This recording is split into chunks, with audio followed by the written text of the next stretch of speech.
Welcome to Cat and Jess Talk the Best, where we're going to be talking about IMDb's top 250 movies from April 12th, 2018. My name is Kat. And I'm Jess. And today we are talking about number 180, Blade Runner 2049, which is an action drama mystery film from 2017. This has an 8.0 on 405,879 votes. So we are revealing the mystery line from Life of Brian, which was... Oh, no, it wasn't the airplanes. It was Beauty Killed the Beast. And that was from King Kong. Nobody guessed that one correctly. Come on, people, know your classic films. I knew that one. Our colors that we have left: light blue, purple, and dark blue. Purple. Alright. This one's a pretty easy one. I love the smell of napalm in the morning. It's pretty easy. If you need a hint, this one is on our list. That's the only hint you're getting. So, the spoiler-free synopsis: Officer K, a new Blade Runner for the Los Angeles Police Department, unearths a long-buried secret that has the potential to plunge what's left of society into chaos. His discovery leads him on a quest to find Rick Deckard, a former Blade Runner who's been missing for 30 years. Yeah, that's, I guess, a good one. Doesn't tell anything. Yep. We've had this director before. This is director Dennis Villeneuve. We saw him in Prisoners, which was 212. He's also directed Arrival and another movie coming up on our list, number 131, Insanities. And this stars Ryan Gosling. I don't know why it doesn't miss top billing, but okay. Harrison Ford and Because Sylvia. he's an expensive actor. Sylvia Hooks. Yeah. I know exactly why he's top billed. Because he's expensive. I know, but as the person who watched the movie, you're like waiting and waiting and waiting and waiting. Yeah, because he's in like the last hour. If that. Barely. This yeah, movie he's hardly is in it, but he is 2 hours and like 30-something minutes long. And he shows up like at the end. You're like, really? Yeah. But that's me. Love Harrison Ford, but yeah. So, the ratings for this on IMDb, 26.4% of users rated this at an 8. Metacritic, it has an 81. Rotten Tomatoes, it has an 87 on 425 critical reviews. To Fresh Katie Walsh, a meditative and moving film, sumptuously photographed by legendary cinematographer Roger Deakins in the finest and most astonishing work of his career. I will agree, it's very pretty. It is pretty. It is. I'll say that. I'd agree with that. It's very pretty, for sure. I don't know about the other part. I think it's all about the photography. I don't think she had really much of anything else to say besides just the photography. A meditative and moving film. Oh, I thought she was just talking about the photography there. Oh, yeah. I'm like, okay. We're just going to assume that she's just talking about the photography. That's what I thought she was talking about, so. So Bob Mondello, Villeneuve, and cinematographer Roger Deakins give us staggering new visions of the future, ones that confound, entrance, and mystify in Blade Runner 2049, even while making rich cinematic senses. Okay. That's basically the same thing. Yeah. It's saying it's pretty. Yeah, I didn't read it, so that's my fault. Or Too Rotten. Alex Mady. Blade Runner 2049 certainly looks the part, but beyond the surface, it is nothing more than a pale replicant of the real thing. That's funny.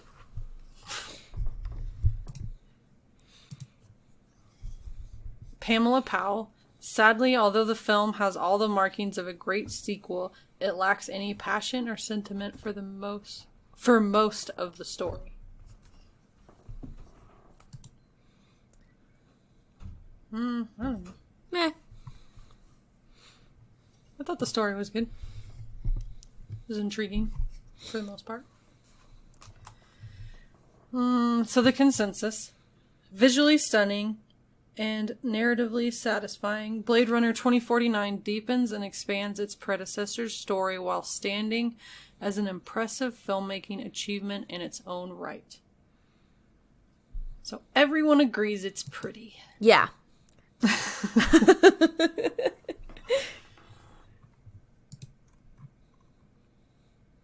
I mean, they're not wrong. No, it's very pretty. So, the money. The budget was $150 million. Opening weekend, it made $32,753,122. Domestically, it made $92,054,159. Internationally, $168,458,328. For a worldwide total of $260,512,487. That's a lot. It's not the highest that we've had on our list, but it's quite a bit. It is quite a bit. So, its top lifetime gross is $818. The awards. This did win 2 Oscars. Had 95 other wins and 151 other nominations. So we're going to talk about the Oscars and the BAFTAs, because those are the 2 biggest ones. So the 2 Oscars that it won was Best Achievement in Cinematography and Best Achievement in Visual Effects. So, like we said, it's a very pretty movie. The BAFTAs, Best Cinematography, Best Achievement in Special Visual Effects. Once again. So everyone agrees that it's a visually beautiful movie. Yeah. And most of them, when I was scrolling through, I didn't scroll through all over 200 awards, but most of them were for the visuals. Makes sense. So, initial thoughts. I'll go. Okay. You were making fun of me. You're like, really? You're just watching this now? I'm like, shut up. So, I mean, I just barely watched it in the summer. Yeah, so. I was holding off because I'm like, okay, Blade Runner.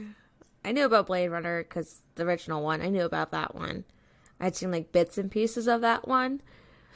So I was like, okay, it's kind of like a sequel. Sequels aren't always the best, so we'll see what happens, you know.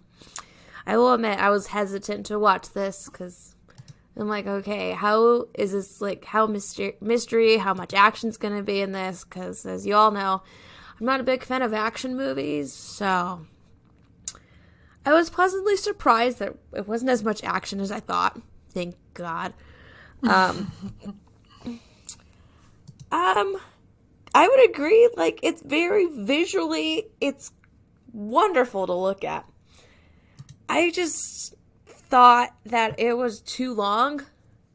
Like, I felt like at least a half hour, 45 minutes could have been cut of this movie. Because I felt like the pacing was, like, all over the place. Sometimes it go long, you're like, all right, there's something's going, and then it just completely just, like, shut down and slow down. And I'm like, oh, Lord. I had to check the time a few times. I'm like, how much longer is this? And then when it said an hour left, I'm like, are you kidding? Really? So it irritated me a little bit. It was just too long.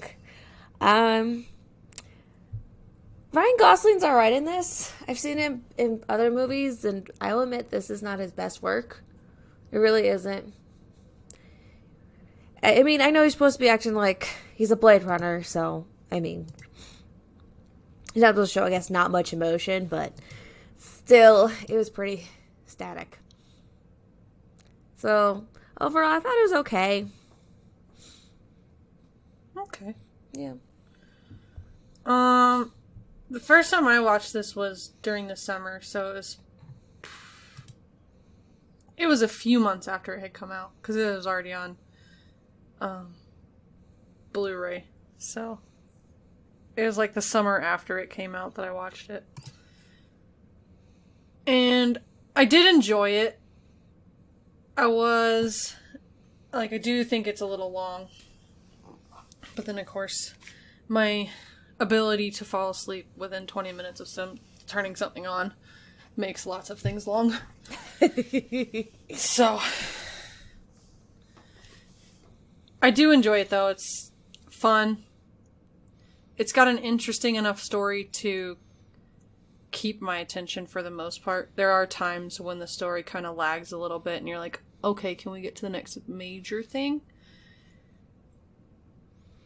And like we said, it is very beautiful. So Yes. I've only really seen Ryan Gosling in a few things, so can't really comment too much on his acting, because I've seen him in maybe 3 movies. I'm not a big fan of him, honestly. It's like we did see him in La La Land earlier. Yep, that doesn't help. I know. It's just not really a big fan of him, so I don't really watch his movies. Oh, I didn't watch that for just him. It's No, a musical, I'm for just- God's sakes. I'm just saying some people only watch that for him because they love him, and I do not.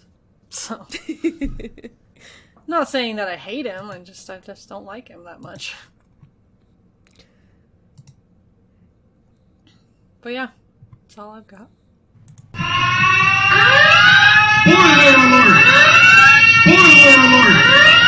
Spoiler alert! Spoiler alert! Spoiler alert! Spoiler alert! Alright, that was your warning. If you haven't watched the film yet, then stop listening and come back after you've watched it. So it starts off with some, writing on it, on the screen, telling you if you don't remember and don't continually watch Blade Runner over and over, which there are people that do, they do enjoy that movie that much that they will continue to watch it, which is not a problem. It's a good movie. But it gives you kind of a recap, hey, here's what happened. Pretty much. And how it sets it up for this movie. I mean, what? The original Blade Runner came out in the 1980s? Oh, let me look real I quick. think it's 83 or 82. something. Came out in 82. 82? I was Yes. close. I was Yeah. close. I was like, it's somewhere around Return of the Jedi. That's how I remember. Okay. I'm weird like that. I connect his movies together like that. Because they just finished That makes Return of the sense. Jedi. It makes complete sense. We find out, we meet our new Blade Runner guy. His name is Kay. Which for the life of me I could not remember, even though I've seen this movie before. It's one letter. I know, I was sitting there the whole time until they said his name again, what his name was. I was like, what am I trying to think here? It does tell the year and where it's at. So it's saying it's California, 2049. Yeah, but if you couldn't guess that was the year based on the Based on movie. the movie title, I mean. It's just helping you out a little bit more. Yeah. And so we see this farm, and we see the farmer, and it kind of focuses on this old tree. It's an old dead tree, which becomes important. And Kay lands his flying car thing near this tree, and he goes inside the farmer's house. And he's sitting on the couch waiting for him. Yeah.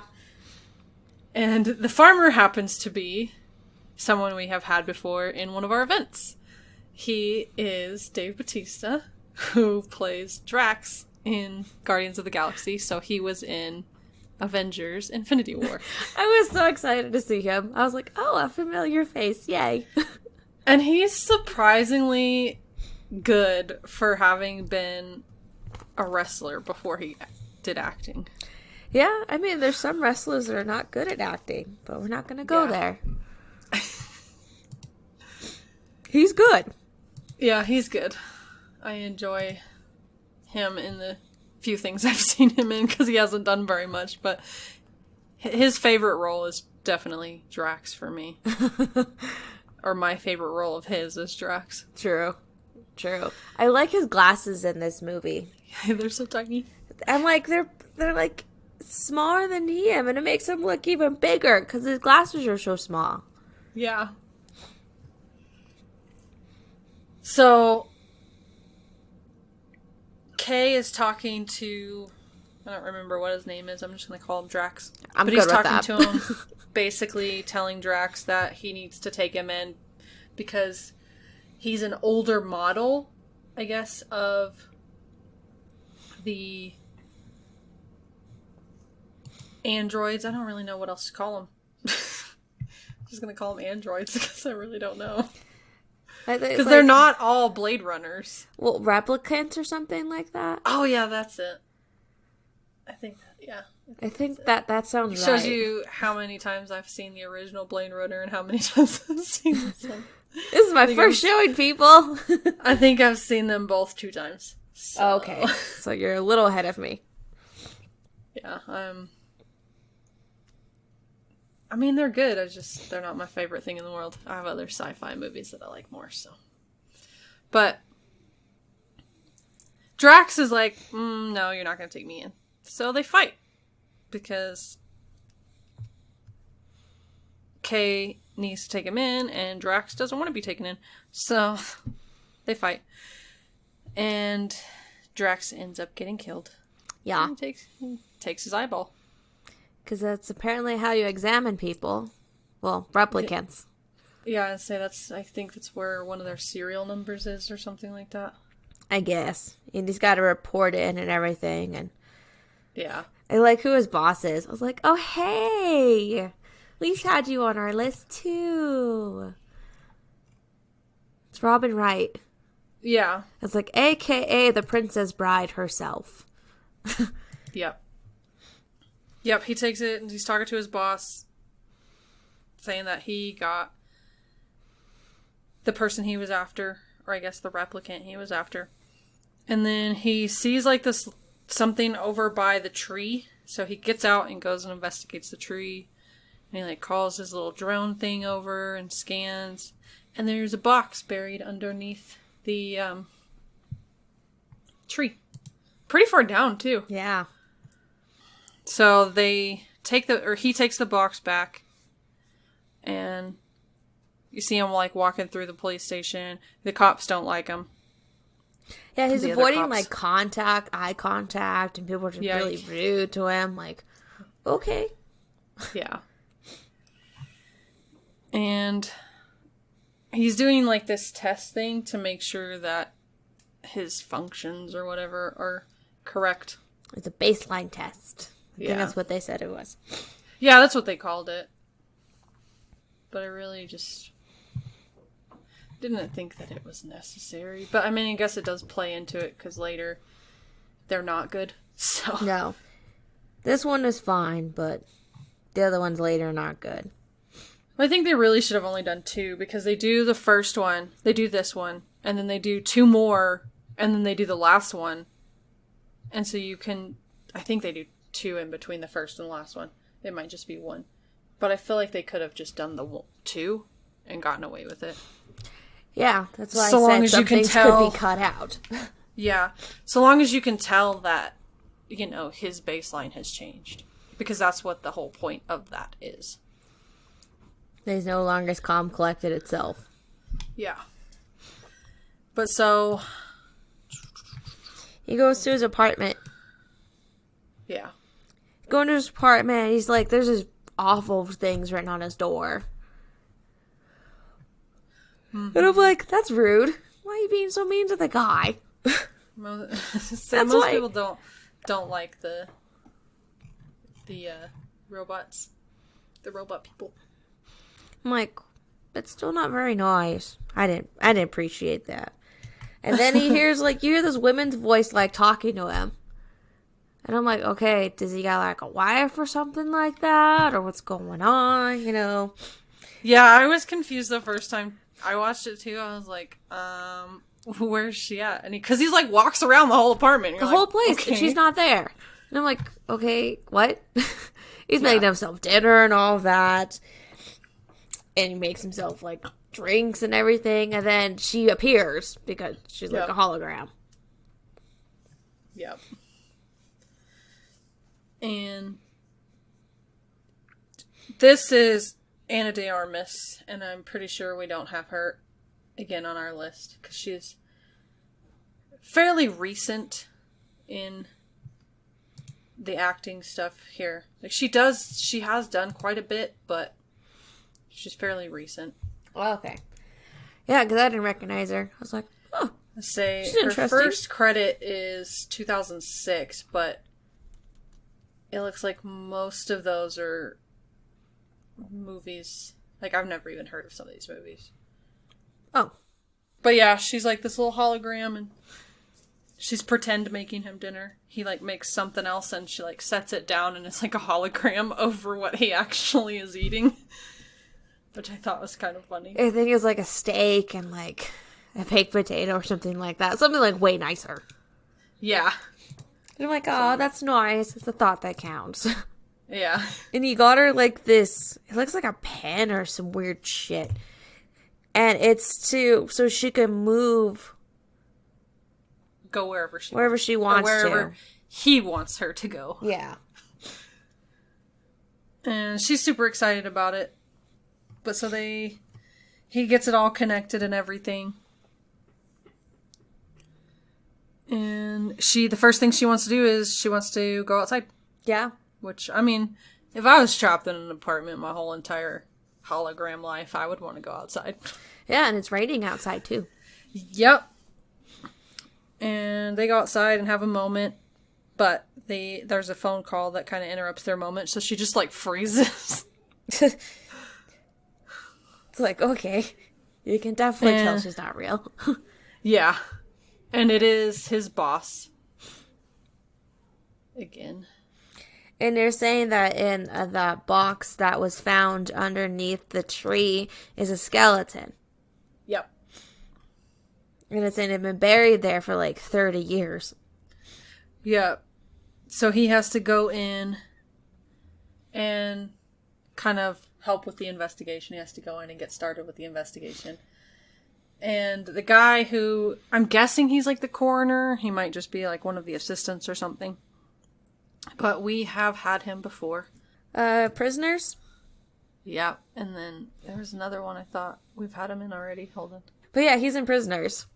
Yeah, he was in Prisoners. And then we will have him again later on the list. In Dark Knight. And it's really cool because this is like one of the only roles that we see him where he's not kind of a crazy person. It's true. So true. Because Prisoners in the Dark Knight, he's kind of a crazy person. Yeah. This one he's like normal. So he's telling about how the girl died in childbirth. And they're just kind of looking at the bones, and Kay sees something interesting. He's like, keeps zooming in super far into the bones. And he eventually finds a serial number. And it turns out that this woman was a replicant, and she somehow managed to get pregnant, which is supposed to be impossible. Yep. For replicants. It's like, got pregnant and gave birth. So, yeah. That's a big deal. Yeah. And, so, of course, that makes the boss cop lady mad. And she's like, say nothing. Yeah.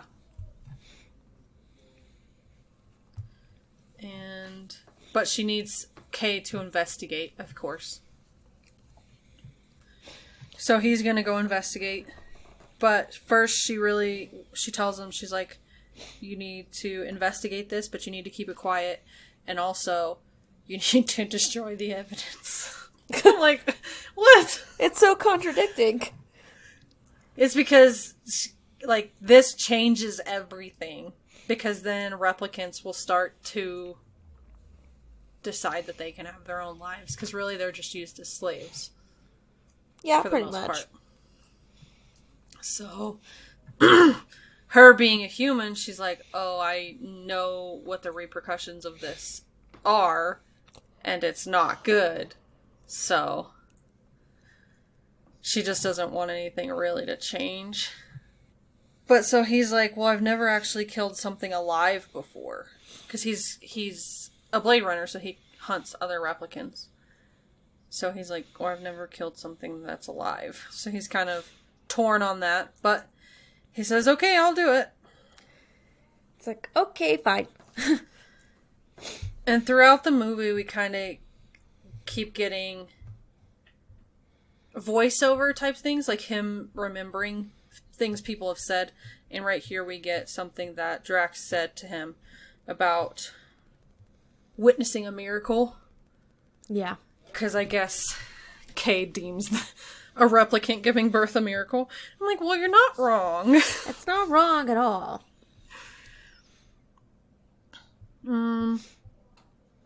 But so he decides to go to Wallace. I believe his name is Wallace. Yes. I think so. And he's going to go there to find out all he can about the serial number. Because Wallace is the person that makes the replicants. And so he's talking to the guy, I guess he's like their secretary type guy, down in the records part of Wallace's company. And he's saying, oh wow, that's an old serial number. It's like, we don't have any files here about that, but I could take you down to like the archive. So they go down to the archive. But that also like flags this one woman. What's her name? Love. I forget. That's it. She gets flagged and like gets a notification about him inquiring about that number. And she comes down and talks to him. So, like, yeah, what, they find, like, this file or something. And, like, they're walking through the basement. And you see all, like, these different, like, human models or something like that. If I remembered correctly. Like, the different models you can have of the replicants, you know, how they can look differently. Yeah. And so they go down there, and it's an eye. Yep. And then she puts it, like, on this thing or something. And you hear, like, this voice. Yeah. I called it, you want to know what I called the eye? What? I called it a memory ball. Yeah, kind of, yeah. That Like, that works. That works. It's like, that's what I'm going to call it. I don't know what to call it. A memory ball. Just call it good. It's a memory ball. But he gets a little bit of information. Like, he gets Deckard's name. But also that Deckard is retired. Yeah. And he's like, okay, well, the information that he got is what he's going to use to figure out where he needs to go from there. So he leaves, but Love decides to go talk to Wallace. And this is where we get introduced to Wallace. And he is he's an interesting character. You know who the actor is, right? Yes, it's an actor I do not like. It took me a second. I was like, I knew exactly who he was. I was like, wait a minute, I recognize that guy. And then I look like, oh, it's Jared Leto. Okay. Yeah. I don't really like him.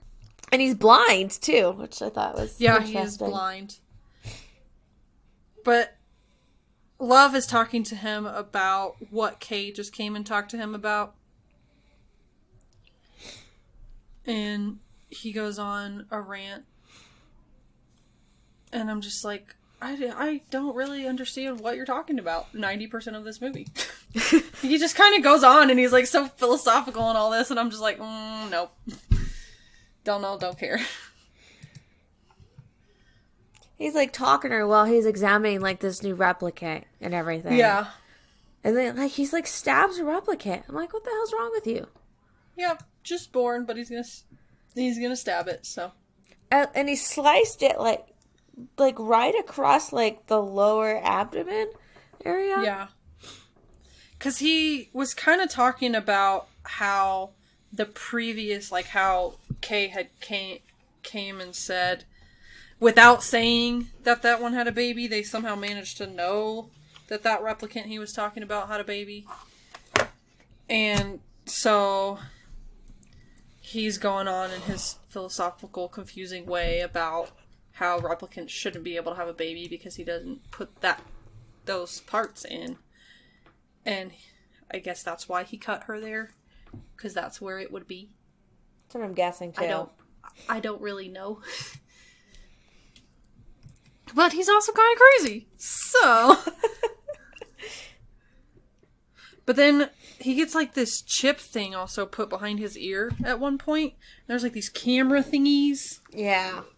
And I'm just like, what? Is it to help him see? I think so. It helps him. It puts the image in his mind or something. That's what I'm guessing at. Next thing is we see a whorehouse. Yeah. Yeah. It's like it's like supposed to be clear glass so you can see, but not really. It's frosted. Yeah. Glass. Frosted. Thank you. I was trying to think of the word for it. No, you're good. I couldn't think of it. But yeah, that's what that is. Knew exactly what that was. So the frosted glass to give you the illusion that you could see in. yeah, so you can kind of see, but not really. You can hear everything though. Yeah. But so there are some of the whores standing right outside, and somebody says to a group of like 3 of them that they need to go talk to that guy in the green jacket because he has information that they need. So they all walk over there, and 2 of them, when they get over there, realize what he is, and they're like, never mind, and walk away.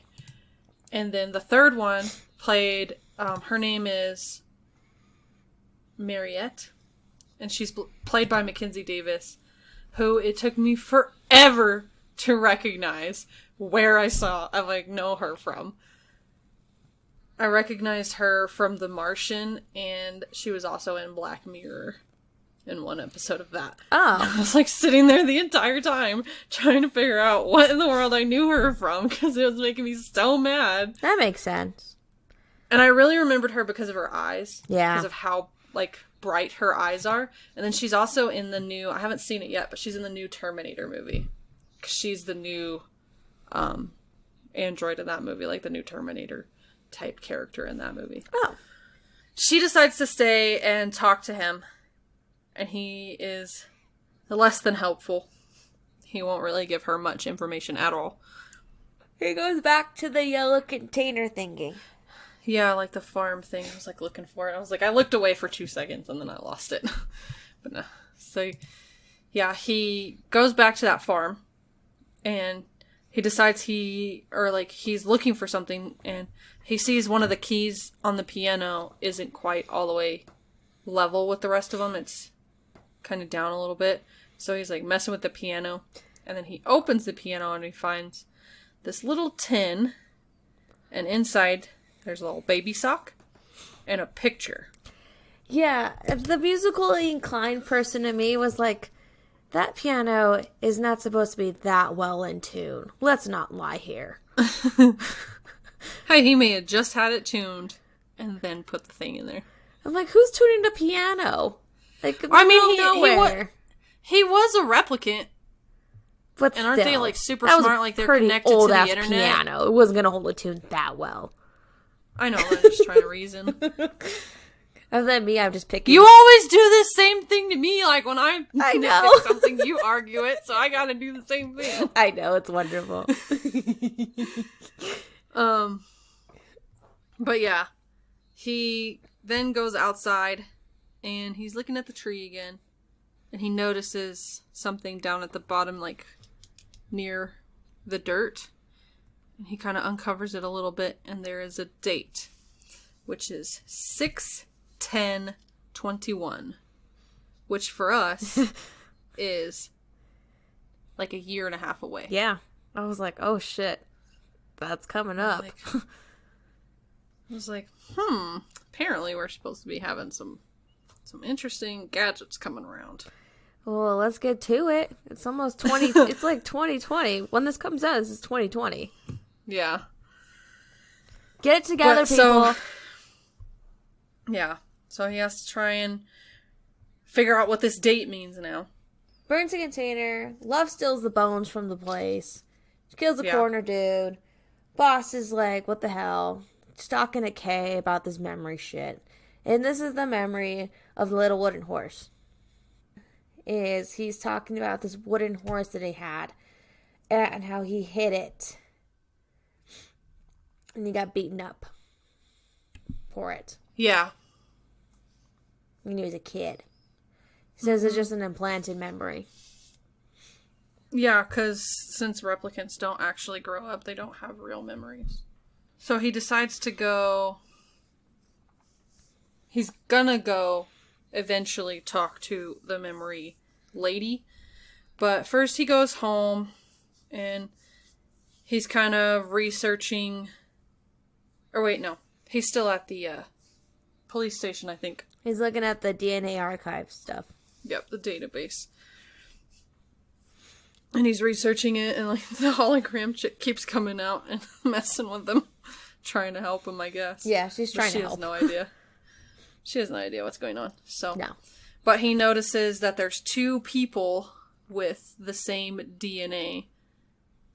And he sees that one is a boy and one is a girl. And he notices that the boy is still alive and that the girl is supposedly deceased, but he's like really stuck on the fact that they had the same DNA, and he's also stuck on the fact that the one that lived was a boy, because he's starting to think that maybe he is this boy. Kind of get that little hint there. And so he decides to head to the orphanage first. Or like, I guess what's supposed to pass as an orphanage. I don't really think it's an orphanage. That's where a bunch of kids are. Oh yeah, like that's just like, I'm like, are you kidding? This is supposed to be an orphanage? Yeah. It looks like a sweatshop, but whatever. Yeah. But so he lands in the like San Diego waste zone. And he's getting shot at by these people. And, like, his car shuts off and crashes, and they're shotting the car and everything. And they try to attack him, but he's like, oh, no. Yeah. And there's, like, bombs being dropped. Yep. I'm like, okay, what the hell? The Love, that droid, or replicant, or whatever, she's dropping bombs on the place because she's really relying on Kay to find this kid because Wallace wants the kid. Yeah. So I love she's dropping these bombs as she's getting her nails done. And I'm like, well, that's multitasking for you. But then Kay goes inside the building, and this is where we see all the kids and stuff. And like the sweatshop, and I'm just like, interesting. He's asking, like, the head guy, you know, well, I need to find, like, about a kid that had been there, like, 30 years before. Yeah. He's like, I don't have records that go back that far. And he's like, I think you do. Punches him in the face, too. Yeah. And so he takes him to, I guess, his office. And he's showing him what he has, like his record book. But there's an entire year ripped out. And it just so happens to be the year that he was looking for. Yeah. I'm like, well, that's convenient. Yeah. But so he's having that memory again. Because he's in the same place of where his memory occurred. And he's walking around and he finds the furnace. And so he digs in, finds the little wooden horse. And so he's upset. And there's the date carved into the horse's feet. Yep. So he's pretty upset. So he goes home, and the hologram chick is trying to encourage him, being like, hey, you're special, this is a good thing, and all this. And he just doesn't really want to hear it at all. So this is where he decides he's going to go to the memory maker lady. But we don't quite know that because all we see is like this bug. And I was like, the first time I watched this, I was like, what does this have to do with anything? Like, I thought all the bugs were dead. Because it's super futuristic and you haven't really seen any animals throughout this entire movie so far. We've just seen people and the replicants. So I'm just like, I thought everything was dead except for people. I was so confused by the bug. But then it kind of like, the eyes get all weird and everything. And then you see the lady. And she's got some machine thing in her hand and she's manipulating the surroundings, I guess is what you could call it. She's like in a big old bubble. Yeah. Kay visits her, and she has to be in that bubble because she has a compromised immune system. And so he's asking her, like, kind of what she does, and she's supposedly the best memory maker there is. And we kind of get to see her at work, like, making a memory of a kid's birthday party. And it's actually kind of cool the way they did that. Like, she slowly puts in one thing at a time and then manipulates it, which is really cool. But then he asks her, can you determine if memories are real or implanted type thing? And she's like, oh yeah, definitely. Like, everyone has their own signature on memories. And so he has her look at one of his memories. And it's the one with the horse being hidden in the furnace. The little kid. And she gets done watching it, and it looks like they're both about ready to just bawl their eyes out. And I'm just like, okay.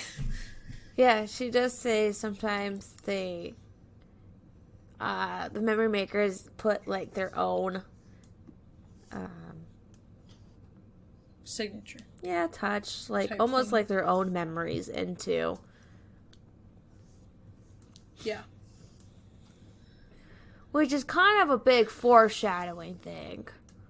If you think about it. Yeah. But Kay is super mad, so he leaves. And the cops are outside coming to arrest him. We get another one of those test thingies, and this one is the one where something's kind of wrong. Like, his baseline's off, even though he's trying to do it right. It's like, you got 48 hours to get your shit together. Yeah, his boss is mad. And he goes home. He lies to his boss. Yeah. And tells his boss that he killed the kid. And I think it's just because he, at this point, thinks it's him, so he's like, I can't let them know. Yeah. And then he goes home, and the whore, the Mariette, I think her name was, she shows up. And the hologram girl ordered her for him. And she, like, syncs up with her. And we don't see it all, but they have sex.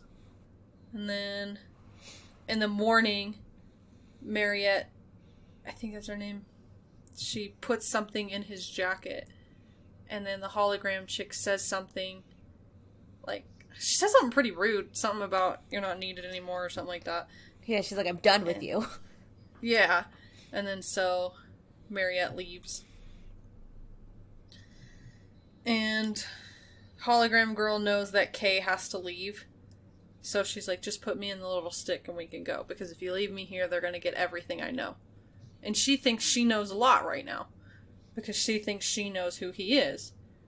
And he's like worried. He's like, well, if I put you in this, like the stick thing, that's it. I mean, like, if this gets damaged, like, you're done for. Yeah. So Love was watching his antenna off of, I guess, his car or something. Just kind of trying to figure out where he's going. But he ends up going to this guy who can tell him where this little horse thing is from. Yeah.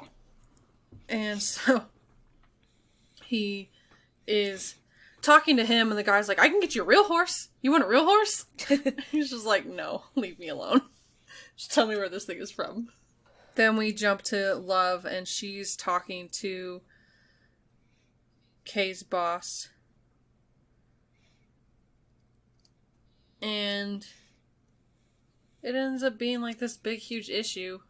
Like, I don't remember everything that gets said, because I didn't write it all down, but they're talking about the kid because Love knows about the kid. Because she has the bones. Yeah, and she's trying to figure out where Kay is, but boss lady won't tell where Kay is. She's like, he's off duty, I don't know. So,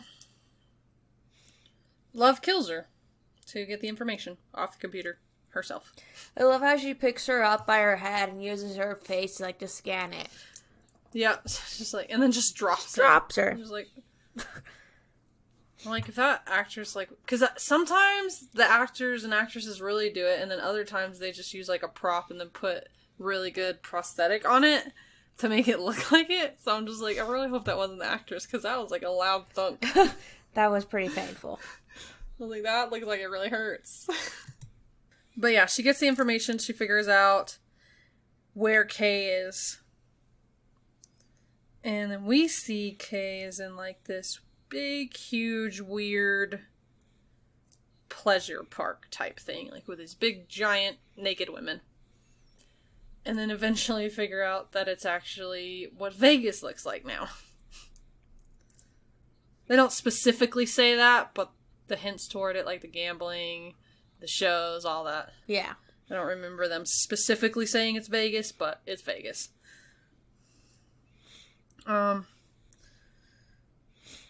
He sees all these bees. I still don't really know what the bees are for. Yeah, I didn't know that either. I was like, I've seen this a couple times now, and I was like, I don't understand the bees. I don't know if maybe I'm missing something and I don't remember it from the first movie. So I feel like maybe I probably should have watched the first movie again and then watched this one. I was like, bees? What? Yeah, I was like, I don't know, there's some bees. But then he heads into like this, I guess I'm just gonna call it an abandoned casino. Yeah. I'd say that. And he notices a few tripwires and he steps over them. And this is where he runs into Deckard. We get to see Han Solo again. I was like, Han Solo, Indiana Jones. He goes by so many names. No, whatever you want to call him. Whatever you're in the mood to call him. Yeah, I mean, I just recently watched Star Wars like 2 or 3 times. So. That's I'm in that Star Wars mood. I just watched Star Wars recently too, so it's Han. Yeah. And he has a dog. Yes, I was like, yay, doggy! And Kay seems so confused by the dog. Probably about as confused as I was about the bug. And the bees. But Kay is questioning why Deckard is there, and Deckard's like, I'm not gonna answer your questions. And they kind of start fighting a little bit.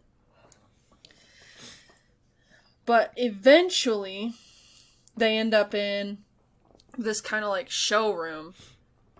And this is where you really get the Vegas vibes, because you get the Vegas showgirls, you get Elvis, you get all that. And I love how he stops the fight because Elvis is singing "Can't Help Falling in Love with You," and yeah, he's like, I like this song. Shh. Yeah. I'm like, oh gosh. Yeah, it's funny. And so they have a drink together, and I think it's like the first question he asks. he's, Kay asks, he's like, is it real? Talking about the dog. And Deckard's like, I don't know, you should ask it. And I'm just like, okay, that's interesting. Like, you don't even know if it's a real dog. He pours the dog whiskey, too, so I'm like, it's all for it. And I was like, oh. It was like Johnny Walker or something. Something like that. I was like, it's like the Black Label or something. Kay is questioning Deckard about the replicant and the kid. And we find out that the replicant's name was Rachel. And he's kind of telling what happened about how they fell in love and she had a kid, and his part was to just disappear and make it to where the kid could disappear as well. He never really got to meet the kid. And he helped scramble up, like, the information or something on the kid. Yep, to where the kid couldn't get found. Then we see a few other of the wooden animals. And then some drones are coming. And then there's... they found Kay. Because they just followed his signal, I guess. I don't really know. But there's a bomb. And Deckard gets saved by Kay. But the people come in and take Deckard away. And they're all trying to fight and everything, but Love comes and stops Kay and destroys the hologram, like, stick thing, to where the entire hologram is destroyed. Like, there's nothing left of it. And they take Deckard away.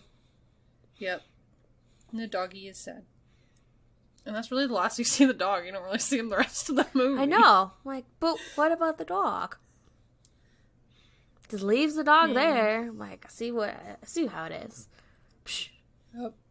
So after they've taken Deckard away, these people come up and have found Kay, and one of them is Mariette, who we saw earlier as the whore. And she takes him with her to this area, and he's like got all these bandages and stuff on his face from where he was patched up and stuff. And this woman comes up and she's talking to him, and she's like saying that she wants to free all the replicants because they know about the baby. They're like, we don't want to be slaves anymore type thing. And she's asking him if he wants to join their cause. And they're saying how the baby was a girl. Yeah. And she also wants him... She says she wants him to kill Deckard. But I don't remember why. I didn't write it down. I was like, why do you want to kill the guy? But okay. Yeah, afraid he'll talk or something, even though the man hasn't talked. Yeah, I don't know. I wrote it... I mean, I've seen the movie twice, and I think she says it, but I can't remember. Yeah. This is what happens when you don't pay 100% attention, and you're trying to write things down as you're watching. She's, like, piecing the whole thing together for him, and he seems kind of disappointed that he's not the kid. And she's like, oh, you thought it was you, huh? Sorry, it's not you. Yeah. It does reveal it's the doctor. The one that fabricates the memories. Yeah. And then Deckard wakes up and he's in Wallace's building, I guess. I don't really know what to call it. It's not really his house, but that's where he lives. But it's not a house. It's just weird. I don't really know. It's a weird place. But Wallace is talking to him and saying how he needs the child. I guess... I don't know if it's to really upgrade the replicants or prevent it from happening again. I don't really know. But he's talking about how he needs the kid, and Deckard's like, well, I'm not gonna give it to you.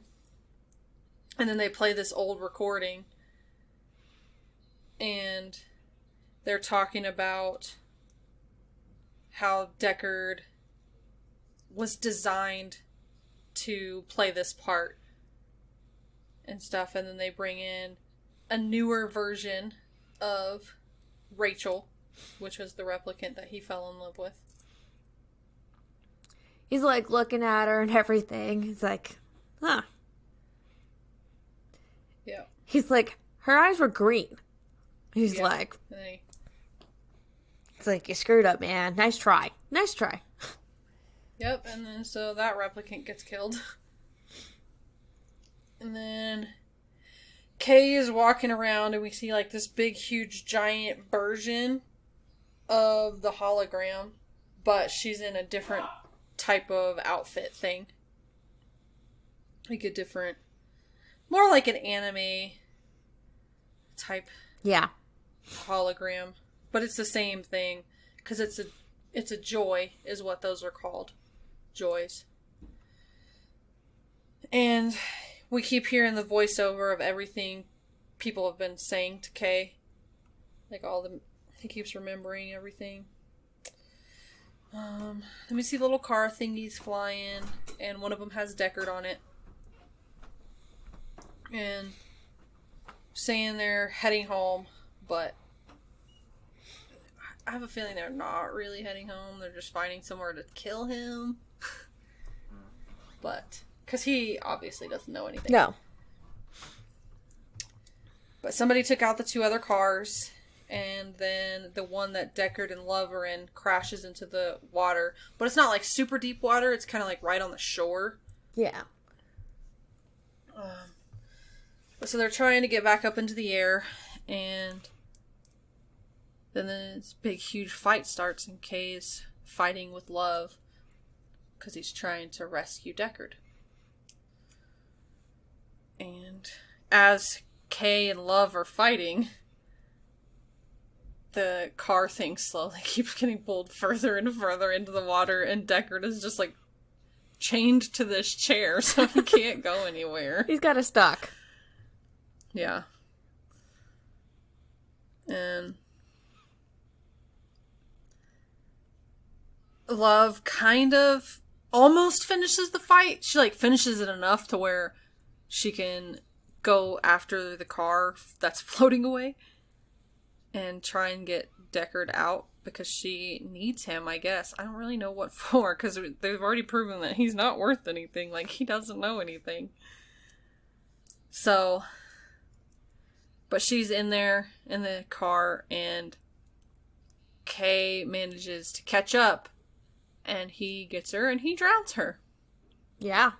I was like, okay then. Yeah. And then he saves Deckard, and they get back to shore. And Deckard's talking about how he should have let him die. And then Kay's like, well, I did.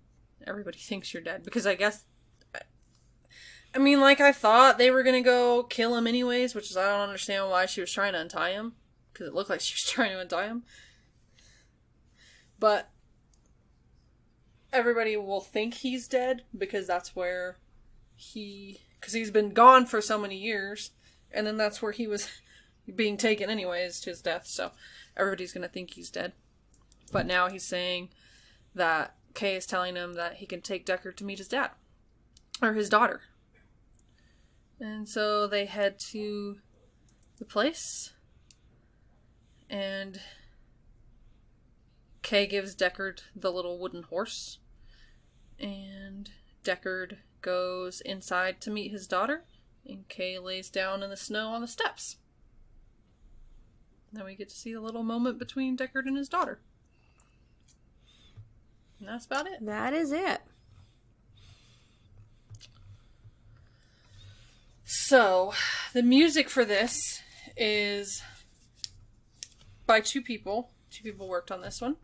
Hans Zimmer, who we have had before, and we will have again. We had him for 12 Years a Slave and Rush. And then Benjamin Wallfish is the other one that worked on this as well.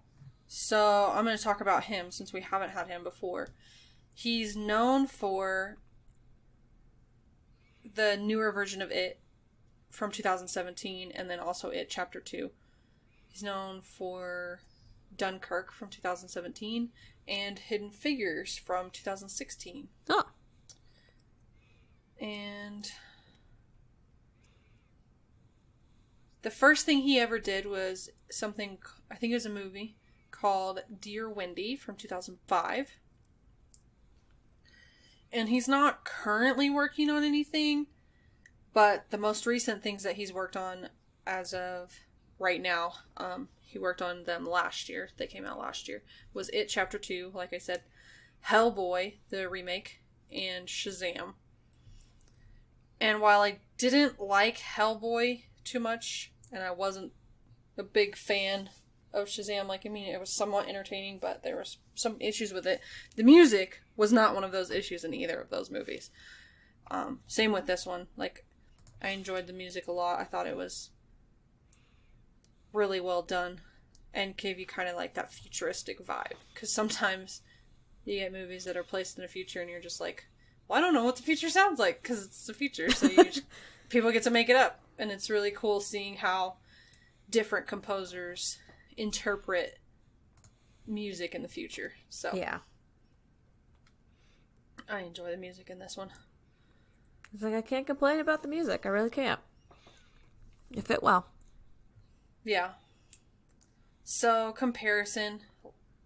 This is based off of a book. Well, not this one specifically. This one's more based off the original.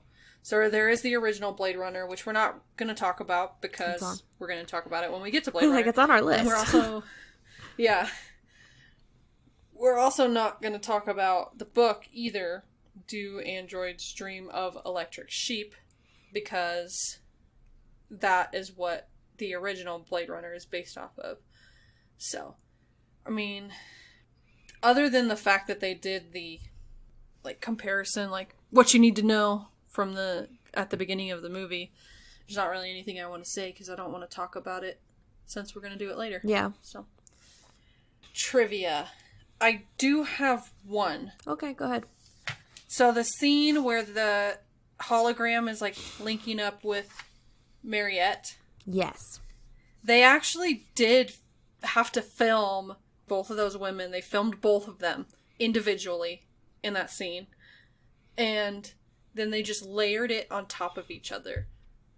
So I thought that was a really cool way to do that. That they just kind of layered it over and made one of them more like a hologram. Because I will say, that is a really awesome scene. I don't think it was necessary in the movie, but I think it's a really awesome scene that they were able to do that. Yeah, a lot of the trivia is pretty much just little throwbacks to the original Blade Runner, so I can't really talk about them. Yeah, we're going to talk about them later. Specifically to just this movie. So Jared Leto wore oblique contact lenses to make him look like the hat, so he can't see it all. So he really was blind in a sense in the movie. Okay. So every time, this made me giggle. It did. So every time Kay's phone goes off, or his little beeper goes off, I was like, I recognize that theme anywhere. I teach this theme all the time. It's Peter's theme from Peter and the Wolf. Oh, okay. Brad Prokofiev. That was fun. I was like, oh. Okay, that's kind of a random one to pick, but it's happy and upbeat, and okay, that works. Yeah. What was the one other thing I wanted? Oh, so, speaking of the music also, that loud, jarring sounds in the movie that sound almost like motorcycles. Yeah. That was actually a men's choir. Oh. And the, the sound people just literally just ran it through a bunch of electronic filters and still it sounded mechanical. Oh. Which I thought was now that's interesting. That explains that weird, jarring sound. Because I was puzzled by that. I was like, how are they getting that sound out?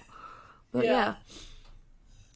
mean, That's interesting. that's pretty much all I can say, because a lot of it is referring back to the original. So Yeah, later on.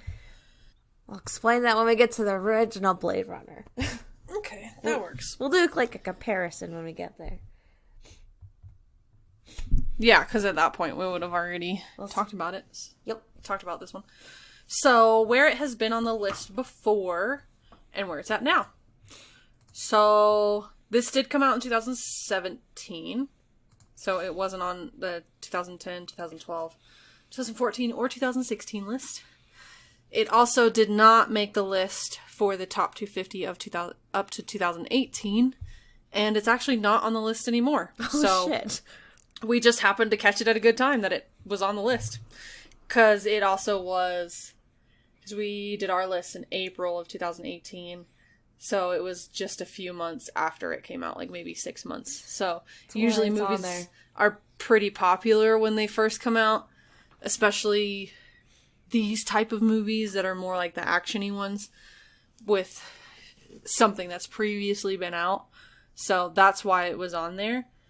I'm not saying that I don't think it doesn't belong on there, but I don't know. I feel like I need to go through everything to determine. But then there are some movies that are on the list that I'm just like, this could definitely replace that. So, Yeah. for me, I think this one being on the list is acceptable. Because there's some other ones that I'm just like, just knock it off the list so that this one can be on the list. I mean, I can say that about quite a few movies, but Yeah, I mean, there's a few of them that I'm just like, oh, can this not be on the list, please? So, previously, number 180 in 2010, Dog Day Afternoon from 1975. In 2012, 12 Monkeys from 1995. In 2014, Sin City from 2005. Huh. In 2016, Come and See from 1985. In 2018, Sunrise from 1927. And as of today, when we were recording, I'm gonna stick with Tokyo Story for like the 4th movie in a row. seriously? Yeah. Wow. This is like the 4th time it's been on. The number, like, it keeps going up one number every week. It's kind of funny. It's following us. Yeah, it is. It's coming up sometime soon. Yeah, I think it's in the next, It's 171. okay, I was gonna say, it's in the next, like, 10 movies. Yeah, it's coming up. So, trivia from our podcast. Like we said earlier, this is the second movie we've had from this director. This is also the second movie from quite a few of our actors. David Dastmalchian, something like that, from Prisoners. Obviously, Ryan Gosling we had before in La La Land. And then also Robin Wright we've had before in The Princess Bride. So quite a few of our people for this movie, including one of our composers, we've had multiple times. So that's pretty cool. This is only the second movie that we have on our list so far from 2017. So that's pretty cool. This is kind of on the higher end for votes. It's in between Rush and La La Land. But it's not with anything else. It's just in between those two. For Rotten Tomatoes, it is the only other movie that got an 87% was Paranorman. And then Metacritic, the only other movie that we've done so far that got an 81% was Harry Potter and the Goblet of Fire. Huh. Yep. So that is our podcast trivia.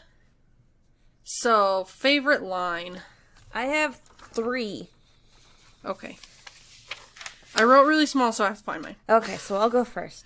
Okay. To be born is to have a soul. I wrote that one down too. Don't lie, it's rude. And this is probably like my favorite of the 3. Dying for the right cause is the most human thing we can do? I wrote that one down too. Those are my 3. So then I also wrote down, I prefer to keep an empty stomach until the hard part of the day is done. My mind was just like, well, what if the hard part of the day is like 6 o'clock at night? Ugh, gross. Like, that's a long time to be hungry. But then, of course, he is like a cyborg type thing, so it probably doesn't really matter.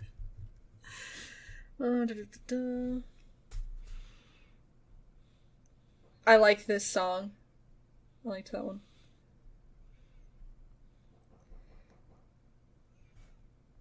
Sometimes to love someone, you gotta be a stranger. And all the best memories are hers. But I think, like you, my favorite one is the dying for the right cause is the most human thing we can do. It's a good line. Yeah, I liked that one. So we'll go with that one. So, what is your rating? I give this a 6. Like I said earlier, pacing wise, was too long. Like, I was even reading in some notes that the director even thought it was too long. He said it was 30 minutes too long. I'm like, see, I'm not the only one who thinks that. See, 2 hours and 15 minutes, I feel like that's a little bit more doable. I can handle that. That's easier to handle. That's like a Star Wars movie. That's easy. Yeah. Or like a Harry Potter movie. That's easy. I can do that. Yeah. This was just a little too long for me. Story was alright. Acting was alright. Can't complain too much about that. Yeah, and then it really, honestly, like, a lot of it, like, the substance, like, I felt like there could have been a lot more there. And it's more like, how do I say this? It's like a pretty girl who's really pretty on the outside, but she's got nothing going on in here, in her head. That's how I felt this movie was. But, yeah, overall, it's okay. I mean, so it's a 6 for me. I'm probably going to like the original Blade Runner a lot more. But that's probably me, because, again, sequels don't always work as well, especially in my brain. Sometimes they work amazing. It just depends. Yeah. Mine is a lot of the same reason as you. I gave it a 7, so I did like it a little bit more than you. But I think just knowing more about the original Blade Runner, seeing as how I've seen it a couple of times, so then by the time I actually watched this one, I kind of knew some of the stuff. Like, no, I don't necessarily remember everything from the original Blade Runner, but I can see what they took from the original, and I think that just makes it that little step up for me. But a lot of the same things you said, I felt like it was a little bit long, and you could tell what some things, like what things could have been taken out. So, I mean, but overall, I do enjoy this movie. So our next film is Gone Girl from 2014, and that is based on a book. So if you haven't read it, it took me, I'd say probably about a week, but I was also working when I read it, so you could probably read it between now and then if you're interested in it. I will say it's a really good book. I'm liking it so far. I did enjoy it. I enjoyed it. It's got that kind of mystery type drama feel to it. Yeah. And I really like mysteries. They're fun. So, especially in books, because there's a lot of foreshadowing that you have to be able to pick up on. And sometimes it's harder than in movies. It's true. So yeah, that will be out next week. And our next event coming out at the end of February. So, just like a month away. It's crazy. It's already,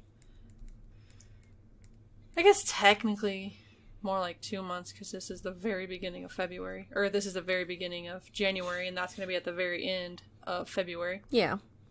So, our next event is our superhero event. And for me, I picked Batman Mask of the Phantasm from 1993 and Spider-Man Into the Spider-Verse from 2018. And I picked It's always hard for me. I picked Mighty Morphin Power Rangers, the movie from 1995, and Avengers Endgame from 2019. So we will have 2 animated and 2 live action, 2 older and 2 newer. So that'll be fun. Well, 90s, I mean. It's still older. Oh, are you saying we're old, Kat? I mean, the kids tell me all the time I'm old, so... Yeah, that will be out at the end of February. And unlike our Christmas event, that will all come out on the same day. So be prepared for quite a few episodes there. 4 of them. All on the same day. We are offering premium and Patreon. To get premium, you just go to our website. And to get Patreon, there's a link in the show notes to the Patreon page. For $1 a month, you will get unedited episodes, early release episodes, and a bonus episode every month. For $5 a month, you'll get all of that. Plus, you will be able to join us for a movie of your choice every 50 movies. You will get to vote on what you think the next monthly episode should be. And also, there's a little chat forum on there for patrons at this tier and up. Then for $10 a month, you will get all of those previous things.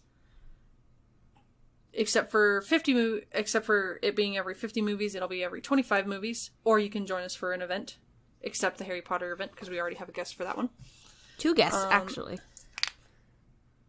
Oh my god, what is that? Sean just brought me some sort of alcohol. In like this martini glass. Oh gosh. What is this, Sean? Try it. Okay, hold on one second, I gotta try this. You're just so thrilled with yourself, aren't you?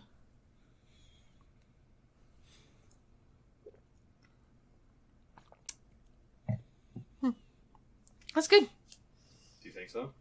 Yeah, it's good. I don't like it. It's fruity. It's a cosmopolitan. Oh. Okay. So, you will also be able to join us for one of the events besides the Harry Potter event, or every 25 movies you can join us for a movie of your choice. And we will have live stream Q&As once a month.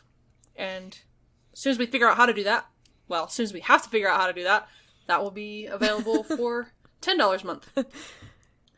So our special monthly episode for January, because it is January now, is our top 75. So, I think, should be our top 75. So, we will have made it through 75 movies on our list. So, we're going to talk about the order that we each think they should be in. So, it'll be interesting because in the top 25 and then the top 50, we've had, I think, 2 or 3 the same.